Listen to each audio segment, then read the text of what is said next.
Here is a video on how to reset service light indicator on Volkswagen Up, Skoda Citigo and Seat Me in just 3 easy steps.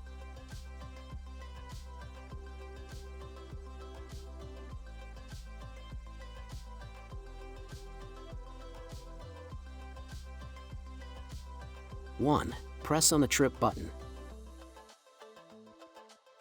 2. While you keep pressing on the button, turn the ignition on.